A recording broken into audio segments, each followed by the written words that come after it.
Nasser Sanjak Azul Flag, marhaba yissek, bienvenue ici Kiltnaoun.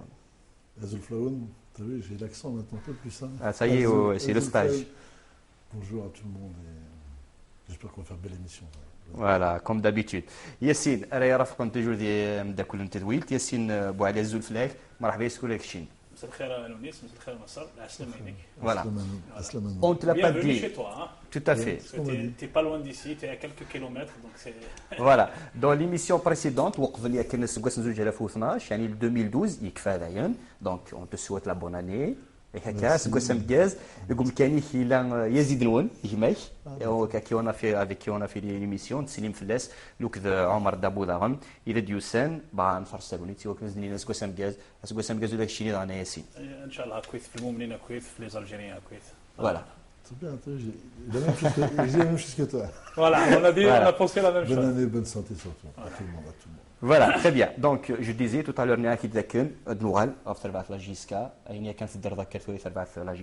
la première question, peut-être, et c'est la pause. La JISCA, actuellement, jour d'aujourd'hui, éliminée de la Coupe d'Algérie. Est-ce qu'il y a des regrets? Avec du recul, des choses merdadines.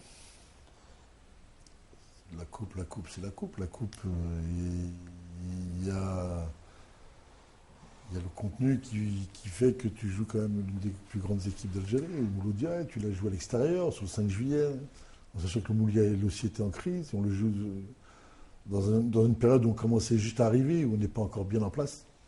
Mais on a fait un très très bon match. Sur ce match-là, on a réellement vu le potentiel du groupe, dans le jeu, où il y a quand même des choses très très intéressantes. Et on a vu que sur le plan offensif... Des regrets? Oui, parce que sur le match, on doit gagner. C'est-à-dire, tu dois gagner. Bon, après la coupe, tu dois marquer. Le football, il faut marquer des buts. Il ne faut pas parler autrement. On ne marque pas de but. On ne marque pas de but qu'au Mouloudia. On n'a pas marqué de but contre Batna. On a eu du mal contre Rigaïa. On n'a pas marqué le Halma où on a fait un très bon match. On a un gros problème offensif. Il est pesant, il est là, il est très lourd. Et quand tu es à ce niveau-là...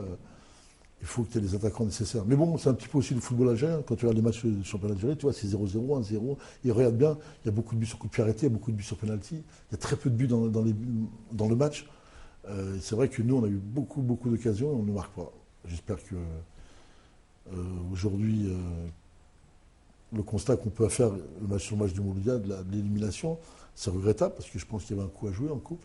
Tu les as préparés par rapport au tir au but? Tir au but, ça se prépare. Oui, on l'a fait une semaine avant, parce que moi j'avais besoin de voir qui s'est vraiment fait tirer un penalty. On l'a vu qu'à l'extérieur, on a quand même mis 6 sur 7.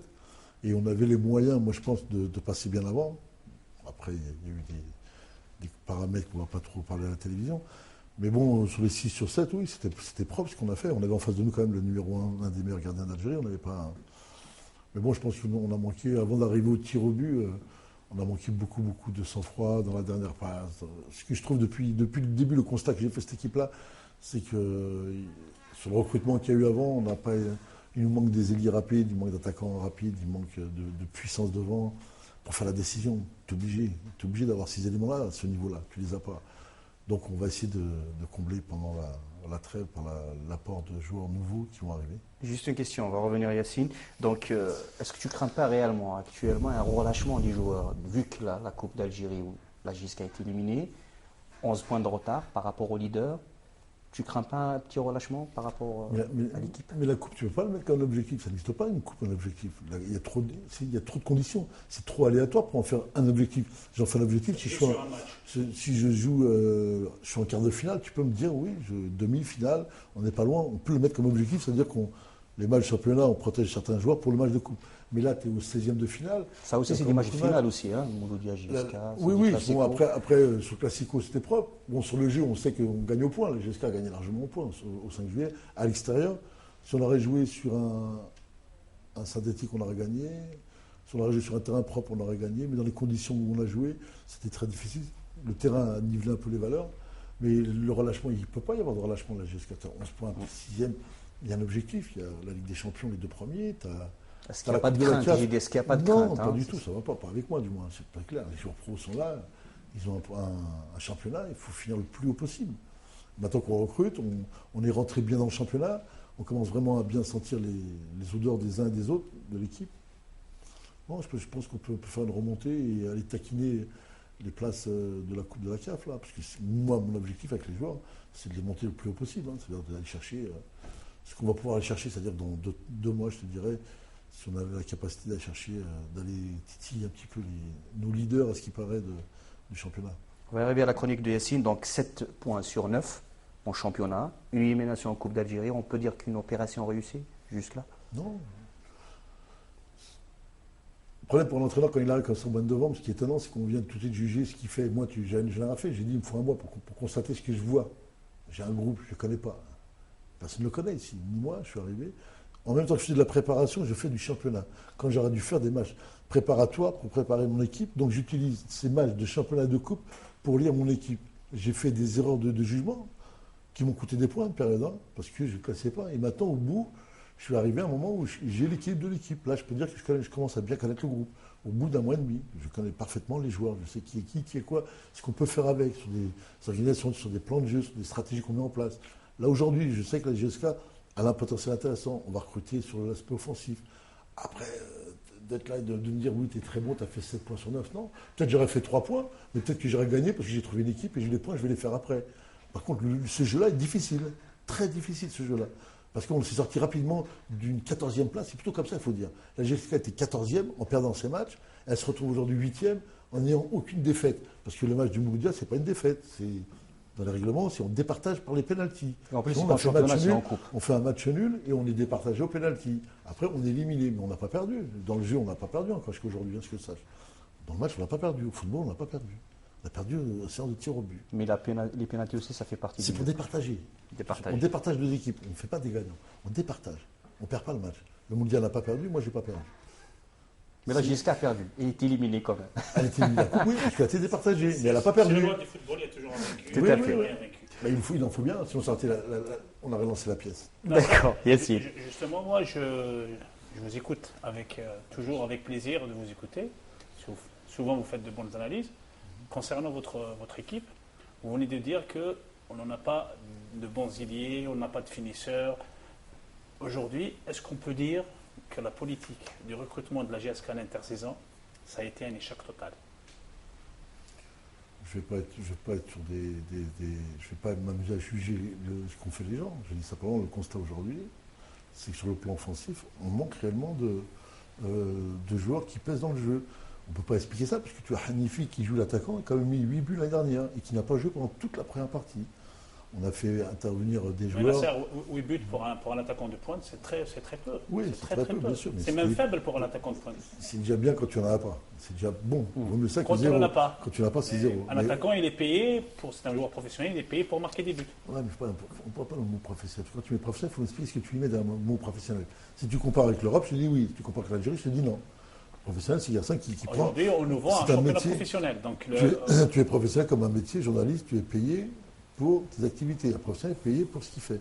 Après, selon l'évaluation et selon le niveau de jeu, selon ce que tu lui mets dedans, ce que tu demandes, pour la GSK, oui, tu me dirais, pour la GSK, ce niveau de joueur me semble un ton en dessous. Je pense que la GSK doit recruter 2 tons au-dessus.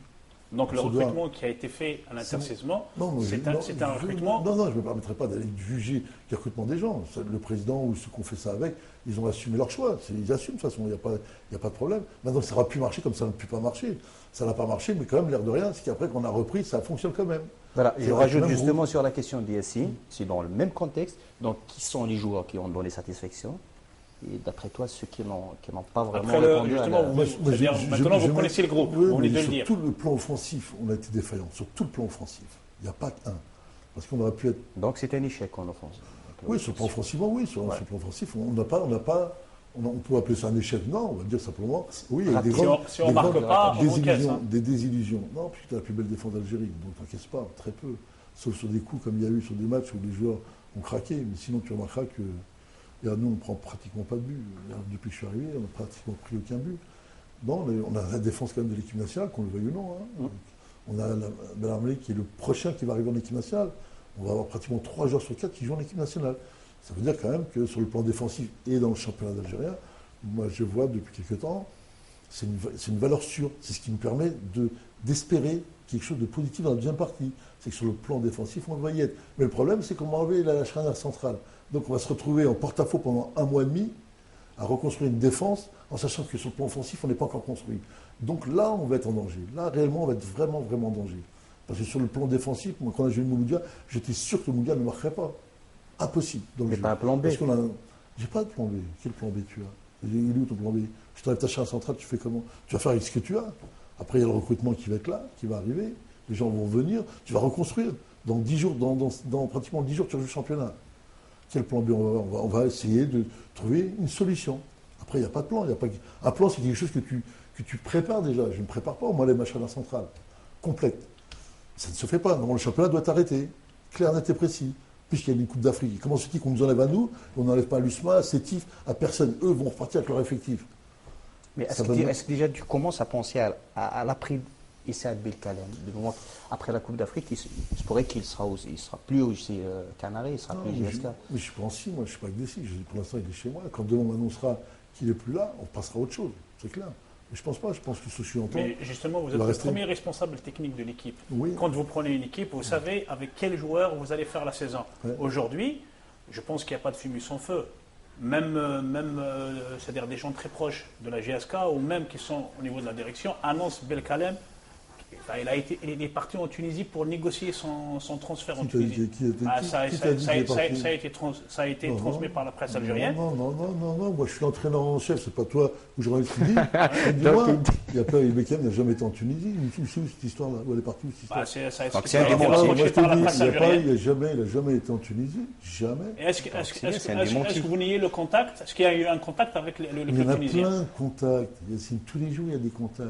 Tous les jours, les clubs appellent. Tous les jours, les managers, des centaines de joueurs. Tous les jours, il y a des gens qui appellent pour des joueurs. Le dernier des joueurs qui est dans les joueurs dans le groupe, qui est là, il est contacté par 6 clubs, qui s'appelle le petit Fergen, qui est chez nous. Il y a 6 clubs sur lui. Oui, ils appellent. C'est le jeu aujourd'hui. Mais il y a une possibilité que Belkalem ne soit plus là. À partir du moment où chacun des postulants se retrouve, que ce soit le club, lui et le club futur, qui se retrouve, bien sûr que le transfert va se faire. Qui va arrêter ça? Personne. Si aujourd'hui tu arrêtes d'officiel, c'est que tu vas te dire dans un des trois, il y en a un qui n'est pas d'accord. Surtout quand son contrat est fini au mois de juin, c'est-à-dire dans l'intérêt du club, c'est de le transférer aujourd'hui pour faire rentrer de l'argent, parce qu'au mois de juin, il y va, donc quand on est professionnel, c'est dans ce sens qu'on doit travailler. Même le club doit travailler pour avoir au moins rentabilisé Si le joueur le veut, si le club en se le veut. Voilà, c'est-à-dire c'est ce qu'on appelle une gestion professionnelle des choses. Non, c'est pas une gestion professionnelle, c'est une gestion, c'est un coût, c'est des coûts de transfert que tu as, qui se passent, et pour que tout le monde soit satisfait, il faut que les 3 parties soient satisfaites. Si tu en manques une des 3, tu n'auras pas de transfert. Parce que lui, c'est une gestion professionnelle. Le club a été sollicité pour Belkalem ou pour d'autres. Tous les jours, il est sollicité. Là, aujourd'hui, on en parle parce que c'est un peu plus pesant parce que le club de Tunis le veut vraiment. Mais le joueur, je ne sais pas ce qu'il dit. Parce qu'aujourd'hui, si c'était fait aujourd'hui, ça serait fait, pour moi. Et pourquoi ça ne se fait pas là? Alors, Nasser, est-ce que c'est toi qui avais préparé la liste des joueurs libérables, justement? C'est toi qui a parlé au président de libérer tel ou tel? Lui, il joue entre les deux. Ça, déjà, premièrement, que le recrutement passe par moi. On va clarifier le discours. Normalement, c'est normal, c'est logique. Ça passe, je valide, moi. C'est logique. Il n'y a pas d'histoire, je valide. Après, lui, dans le jeu des truchements financiers, il va prendre des joueurs, il est obligé d'aller libérer d'autres joueurs. Il ne va pas prendre 23 joueurs, 24 joueurs, payer 24 joueurs. C'est ça, comme dirait notre ami Yacine, c'est la gestion professionnelle. Donc, il va prendre des joueurs, il va libérer d'autres joueurs. Et il va libérer des joueurs qui va lui sembler, avec mon avis, des joueurs que je ne... On peut penser qu'ils vont être remplacés par d'autres. Oui, dans ce jeu-là, ça va être comme ça. Ça va être comme ça jusqu'à la fin.